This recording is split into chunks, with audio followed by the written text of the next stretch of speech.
그리고 시작하세요. 네. 용인 세브란스 병원 김민관입니다. 세 분 연자분들 훌륭한 강의에 많은 공부가 된 것 같습니다. 저 김지훈 교수님께 질문이 있는데요.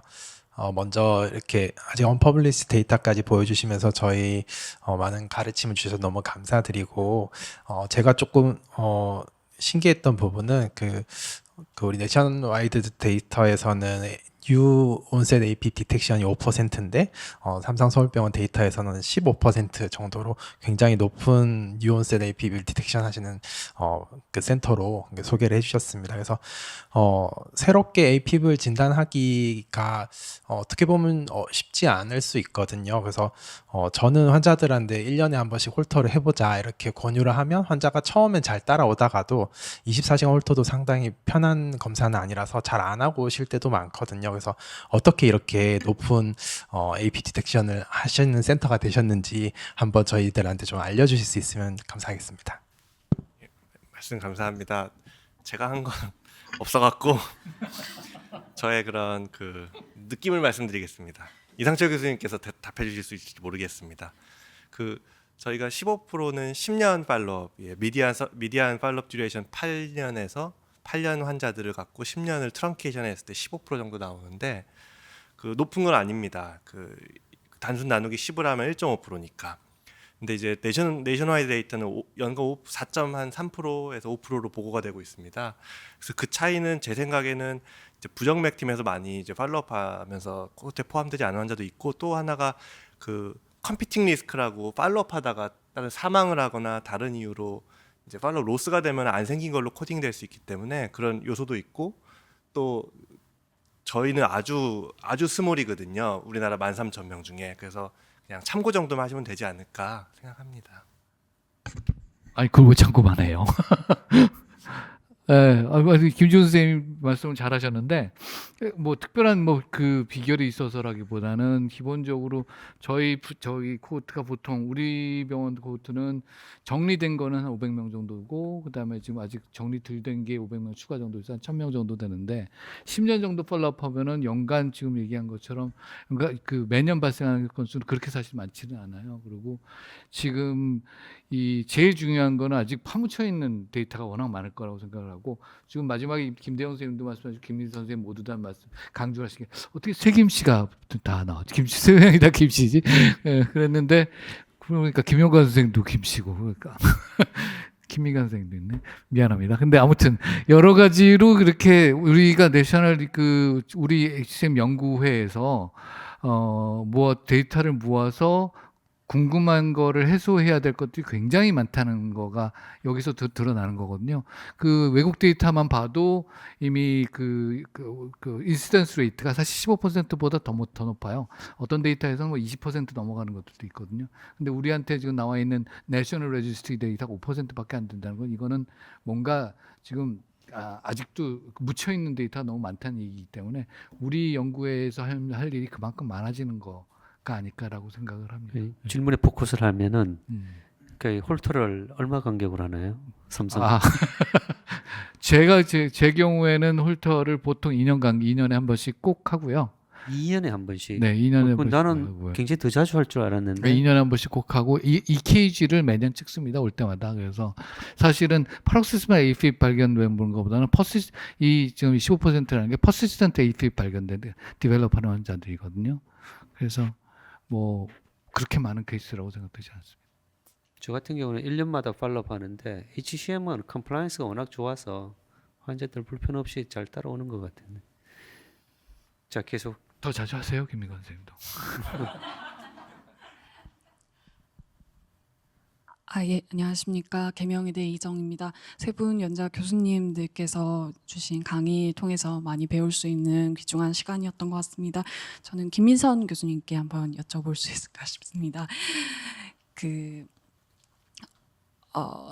리스크 스트래티피케이션 팩터 중에 LVGLS를 안 그래도 언급을 해주셔서 생각을 해보니까, 저는 HCM에 대해서 LVGLS를 얼마나 많이 그려봤을까를 생각해보니까 생각보다 경험이 많이 없었던 것 같습니다. HCM 환자를 많이 못 만나서 그런 걸 수도 있겠지만, 근데 몇 명 안 되는 경험에서 이제 LVGLS를 그려봤을 때 이게 오토로 그렸을 때는 굉장히 좀 너무 다르게 나와서 이제 매뉴얼로 그릴 때마다 조금씩 약간 달라지는 면들이 좀 있었던지라 혹시 그 강의 준비하시면서 LV GLS를 HCM 환자에서 이제 그릴 때 어느 정도 그 러닝 커브가 되는 구간에 뭐 환자분들의 언급이 돼 있거나 아니면 좀 잘 그릴 수 있는 팁이나 이런 것들이 언급이 돼 있었는지 한번 실질적인 질문으로 좀 여쭤보고 싶습니다.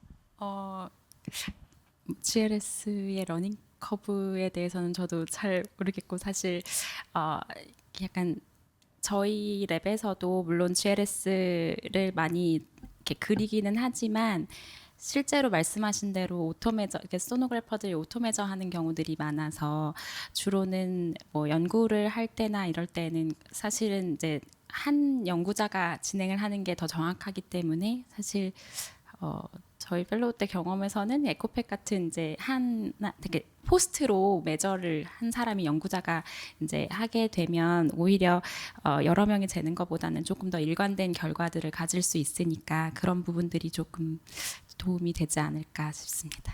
이현정 선생님. 여기 막상 그 연구의 제1 저자가 여기 와 계시는데 연정 선생님 코멘트. 네. 안녕하세요. 제가 LVGLS, HCM에서 좀 많이 그려봤었는데 방금 말씀 주신 것처럼 중요한 거는 GLS를 그릴 때 코어랩에서 하는 게 중요할 것 같습니다. 데이터를 모아서 코어랩에서 이제 하는 것이 중요하고 그 원칙은 그냥 일반적인 환자들에서 그리는 것과 다르진 않습니다. 그래서 그냥 LVGLS 많이 그려보다 보면은 똑같이 잘 그리게 될 수 있을 것 같습니다.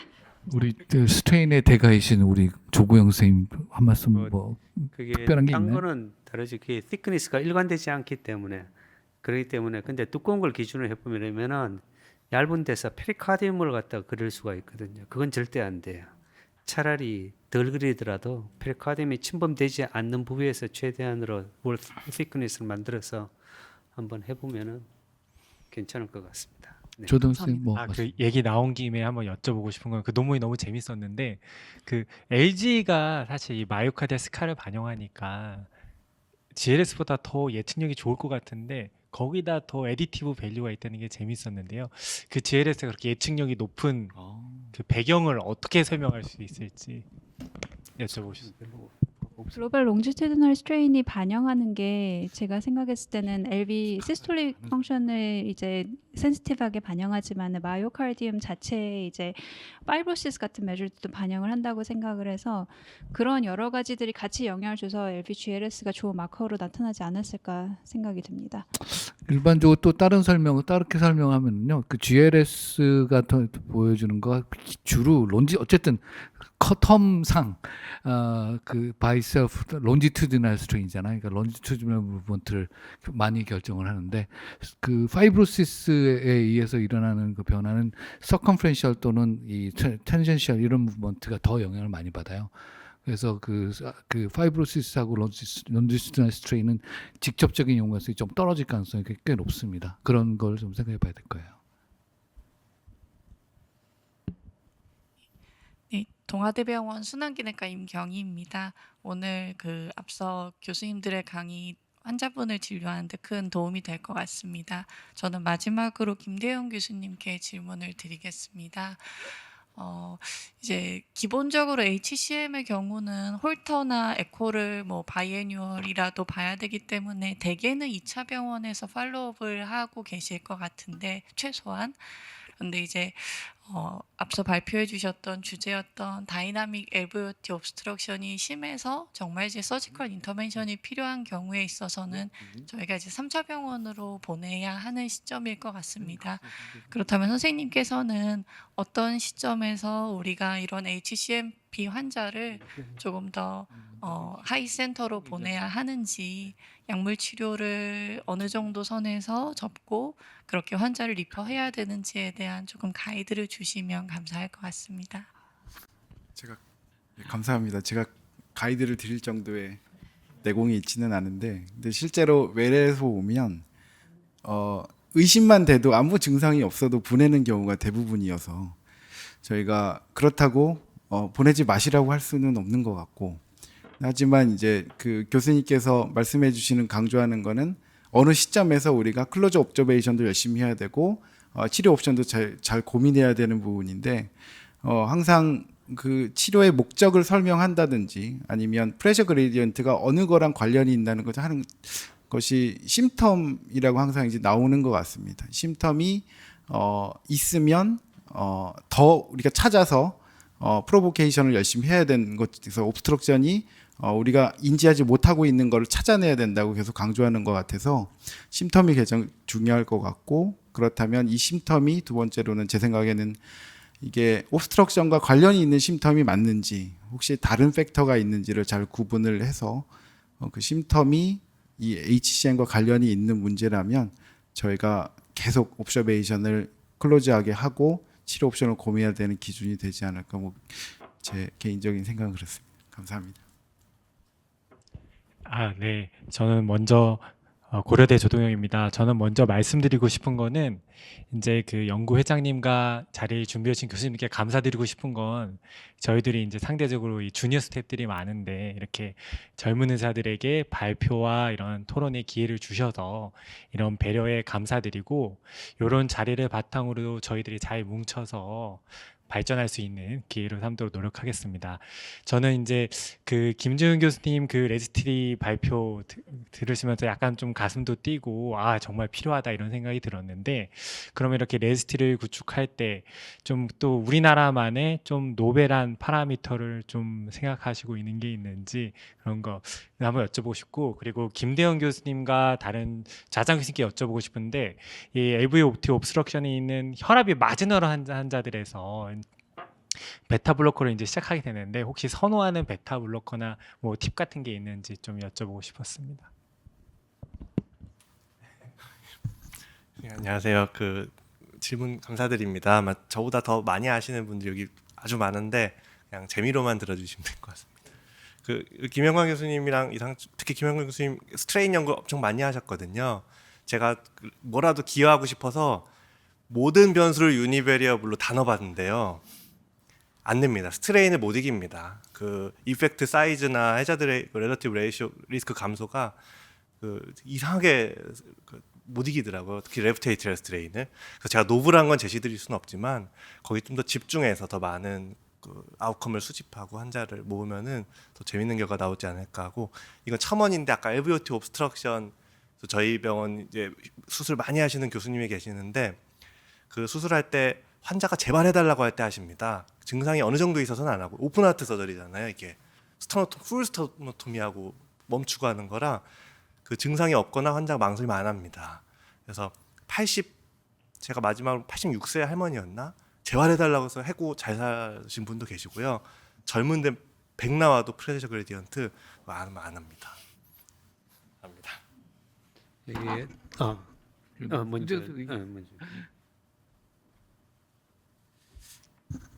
저도 준비하고 또 옛날에 뭐 레지스트리 모아서 리뷰했던 때 항상 보면 가이드라인에서는 베타 블로커는 논 바소 다일레이팅 에이전트를 쓰라고 했음에도 불구하고 바소 다일레이팅 에이전트를 썼던 그 메디컬 레코드가 생각보다 많아서 왜 그럴까라고 생각을 해봤더니 AP 환자들도 프레밸런스가 적지 않고, 또 그렇다고 해서 이 환자들이 다 옵스트럭션의 그 크라이테리아 이제 있지를 않아서 이거는 더 레이트 컨트롤 목적으로 썼나 보다라고 제가 추정만 하고 있는데, 이 부분도 저도 아직도 가지고 있는 좀 궁금점이긴 합니다. 그래서 실제로 가이드라인에서 나와 있는 논 바스달레이팅 그 에이전트를 쓰는 경우 제 생각보다 많지는 않아서 이거는 제가 답을 드리고 싶지만 드릴 수가 없어서 자장 교수님께 답을 주시면 감사하겠습니다. 뭐 아니 나는 제일 선호하는, 이거 이야기해도 되나? 하세요. 왜?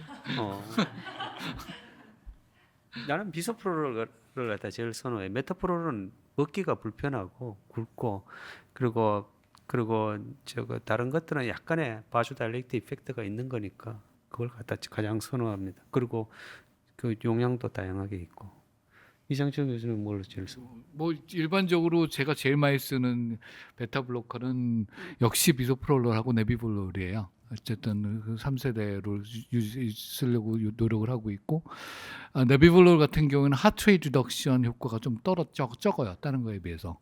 그래서 하트레이트가 좀 떨어지는 사람들에 대해서 내비블루를 조금 좀 더 쓸 수가 있고, 비소프롤롤의 최대 장점은 사실은 모양이 예뻐서 환자가 아주 인상적으로 딱 그 하트 모양 약 딱 그러면 딱 알고, 커뮤니케이션이 너무 좋아서 그래서 사실 쓰게도 됐고 지금도 제일 많이 쓰는 베타 블로커인데, 그 아까 김대웅 선생님 얘기하신 그러니까 그 바소달레이팅 사실 디하이드로프린 저기 그쪽에 암로디핀이나 니페디핀 계통의 그런 그 칼슘 채널 블로커들도 사실 많이 쓰는 분들이 있고, 그 다음에 옛날 아테놀로 쓰던 분들도 굉장히 많고 여전히 그래요.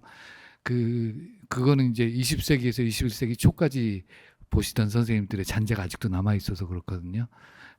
이 지금 이제 새로운 세대 선생님들, 특히 우리 연구회 선생님들께서는 정말 물론 가이드라인이 도구마가 돼서는 안 되겠지만 가이드라인에 맞춰서 약을 갖다 쓸 수 있게 되시길 바라고, 그거를 이제 우리 카디올로지 소사이어티에 전파하는 게 아마 목표가 될 것 같기도 하고요. 플러스 지금 그 기타, 지금 아까 김대웅 선생님 굉장히 중요한 지적을 해주셨는데, 우리가 여기 가이드라인에 나와 있는 베타 블로커, 그 다음에 딜티아젠, 베라파밀 뭐 이렇게 해서 나가는 그 알고리즘 있잖아요. 스터디가 무지하게 없어요, 사실 알고 보면. 근데 웃기는 거는 그 찾아보다 보면 어느 정도냐면은, 지금 다른 얘기긴 한데, 그 코로나리 아테리 디즈의 이스케믹 캐스카이드 있잖아요. 코로나리 이스케미아가 생기고 다이스톨리틱 성션이 생기고 시스톨리틱 성션이 생기고, 그러니까 그거 스터디 백그라운드 된 스터디가 없어요. 우리가 모두 다 그거를 다 알고 있지만 쫙 가면은 75년쯤에 그거를 갖다가 어디에서 봤다라고 쓴 논문이 하나쯤 나와요. 1975년에. 근데 그거의 레퍼런스가 누군가 상상해서 그린 그래프거든요. 그런 데이터들이 생각 외로 우리가 많기 때문에 우리 HCM 연구에서는 정말 그거를 좀 데이터베이스로 해가지고, 데이터베이스로 해서 정말 실제로 가이드라인에 제대로 도입될 수 있는 그런 연구를 갖다가 할 수 있는 여지가 굉장히 많다고 생각을 합니다.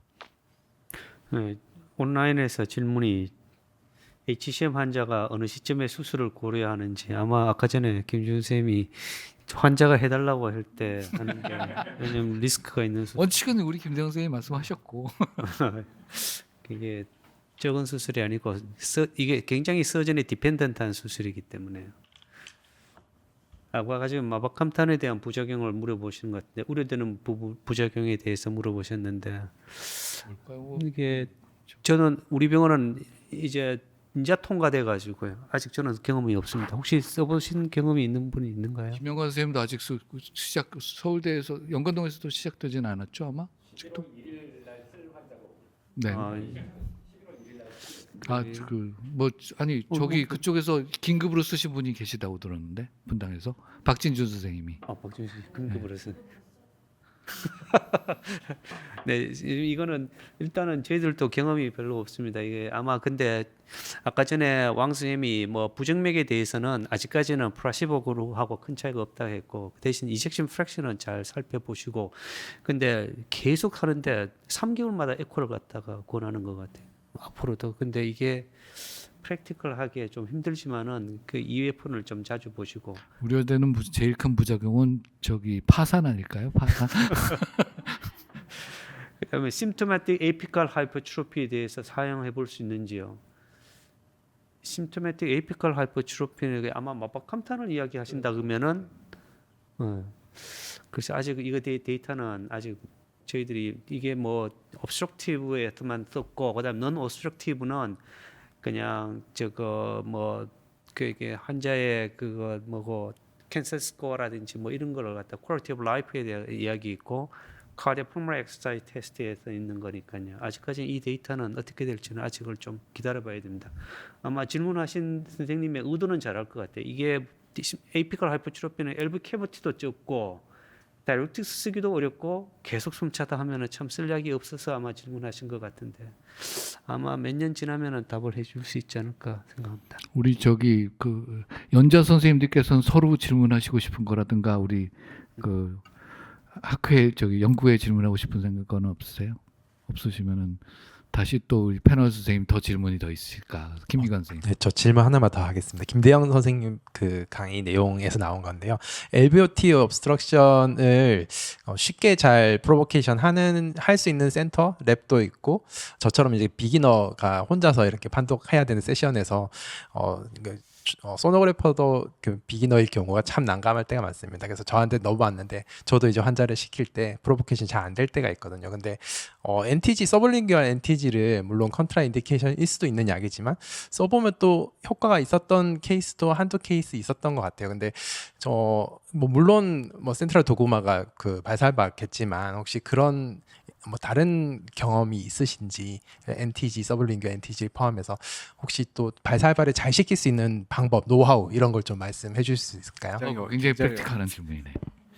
굉장히 어려운 것 같은데요. 그 다른 특별한 스페시픽한 에이전트를 사용한 적은 없고, 근데 이제 문득 이런 생각은 들었습니다. 이제 사실은 이게 인스트럭터나 페이션트 에포트가 굉장히 이제 관련이 굉장히 있으니까 정말 선별을 잘 하고 끝까지 찾아내려는 노력이 지금 중요한데, 제가 이제 쭉 판독을 해보면 그 어느 집단의 불량배가 처음 나타나면 그 사람이 프레임이 씌워져서 팔로업 할 때도 계속 예를 들어서 옵스트럭션이라고 처음 이제 진단이 되면 그 다음에 검사할 때 크게 바뀌는 경우가 거의 저는 못 봤습니다. 간대의 경우도 마찬가지라서, 그래서 처음 진단할 때가 제일 중요할 것 같은데, 근데 그냥 계속 노력하는 수밖에 없는 것 같습니다. 계속 초심자가 에코를 찍는다면 익스퍼트에게 조언을 구하고, 또 판독하는 저희들이 문제점을 지적하고, 좀 귀찮을지라도 프로보케이션 반드시 필요하다고 하고, 저희가 클리니컬 프랙티스에서 엑서사이즈 필요한 사람 적극적으로 하는 게 중요할 것 같습니다. 네. 선생님 혹시 랩에 트레드밀하고 에코방하고 같이 있나요? 얼마 전에 바이시클이 들어와서요. 이제 방금 말씀해 주신 것처럼 이제 발사발 말고 엑서사이즈를 한번 해보면 좋겠다 생각을 했습니다.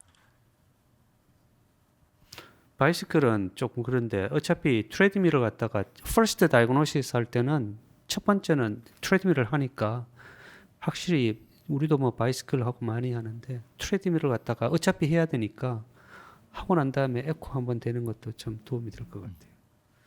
엑서사이즈 트레드밀 스트레스 에코가 확실히 좋은 방법이겠죠. 우리 아마 정리가 조금 되는 것 같은데, 그 마지막으로 우리 연구의 총무님이신 김영관 선생님이 계속 조용히 계셨거든요. 코멘트 하시고 싶은 거 내용 있으실까요? 예, 저 서울대학교 의과대 김영관입니다. 제가 나오는지 잘 모르겠는데 너무들 진행을 첫 번째 웨비나인데도 잘해 주시고, 특히 우리 이상철 선생님, 조건 선생님 너무나 재밌게 진행을 해주셔서 너무나 기쁜 마음입니다. 근데 이제 우리 아직 HCM이라는 게 논란, 컨트로버시가 있는 분야가 사실 굉장히 많아서 지금 이렇게 우리 디스커션 한 것 중에서도 저는 동의하지 못하는 것들도 있거든요. 그래서 그런 것들을 앞으로 이제 같이 좀 풀어나가면 좋을 것 같고, 아까 이제 우리 얘기했던 것 중에 제가 두 가지만 그냥 제 생각입니다. 제 생각을 말씀드리면, 글로벌 롱지튜디널 스트레인을 우리 흔히 재는 에코팩으로 재면 예후 반영을 못합니다. 그래서 HCM에서는 우리 에코팩으로 저도 했다가 전부 다시 포기하고 톰택으로 다시 쟀습니다. 이거 구체적인 상품명을 말해서 좀 그렇지만, 그래서 에코팩으로는 재시지 마시라는 게 제 권고사항이고, 두 번째는 베타 블로커는 저는 네비볼로를 사실 사용하지 않습니다. 네비볼롤이 바소다일레이션 이펙트가 있고, 그것 때문에 리플렉티브 테키카디아가 생기거든요. 그래서 저는 사실 네비볼을 사용하지 않는데, 사용하시는 분도 있고, 그러니까 정답이 아직 없는 거죠. 근데 저는 이제 비소프로롤을 주로 쓰고, 언젠가 제가 심포지엄에서 잠깐 얘기한 적이 있는데, 그냥 비소프로롤만 쓰면 보험 삭감되는 경우가 왕왕 있습니다. 그래서 하이비피라는 거를 좀 넣으셔야 삭감이 안 되거든요. 그래서 그런 팁 같은 것들도 좀 있고, 하이퍼텐션을 넣으면 그게 이제 조금 거짓말이 되니까 하이비피로 넣으십시오. 네, 그래서 그런 식으로 몇 가지 우리 이제 같이 레지스트리 만들면서 함께 만들어 나갔으면 하는 그런 데이터를 좀 같이 공유했으면 합니다. 감사합니다. 네, 감사합니다.